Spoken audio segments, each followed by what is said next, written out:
Right now are representatives of the BJP as well as the TRS, Mr. Dinakar Lanka speaking on behalf of the BJP and Mr. Khaleequr Rahman, leader of the TRS as well. Thank you, gentlemen, for speaking to us. Mr. Khaleequr Rahman, let me immediately come to you. There were two interesting points that the Prime Minister raised. One is, of course, his allegation that he's subjected to a lot of abuse, something that he's willing to tolerate. And secondly, he also made a direct jibe at Mr. KCR as well as his family for indulging in what the Prime Minister called during his speech in Begumpet as blind superstition when it comes to taking policy decisions as well as appointments within the government. What's your response to that?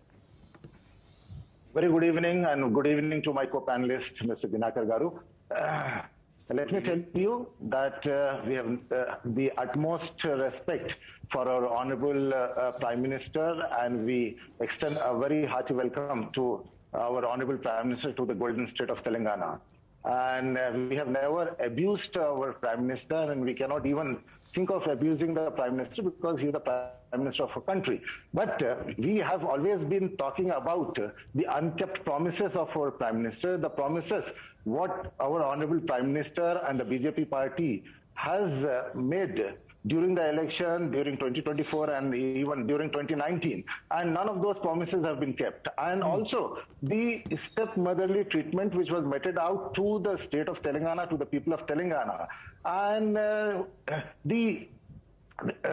are so many instances where Telangana was neglected deliberately by the government of India. And that is when we spoke. So it is not that we abused or we, made any personal attack on our Prime Minister. But we talked about the policies, we talked about the issues, which, need not be taken personally. It is all about, the interest of the people of Telangana. And we have always worked to protect the interests of the people of the Telangana. And if you remember, after the BJP came into power in 2014, we in fact cooperated and worked very closely with the Prime Minister, of India and the government of India. We thought that, we would get, and we in the sense the people of Telangana would get the justice from the central government in terms of supporting the projects, in terms of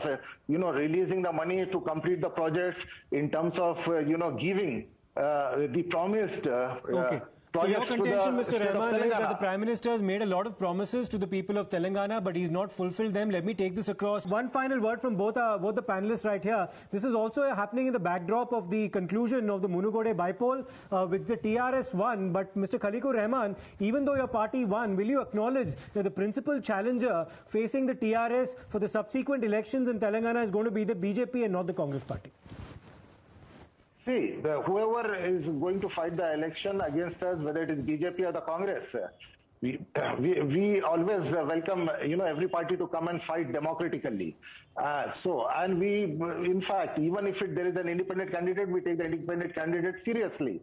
So forget about BJP or the Congress. So, and this is a democratic process. We are there. But Munugode election, in fact, has exposed BJP very blatantly in front of the nation, and the kind of exercise what they have done during the election, poaching upon the MLAs, which is something very, very shameful, I would say. Let me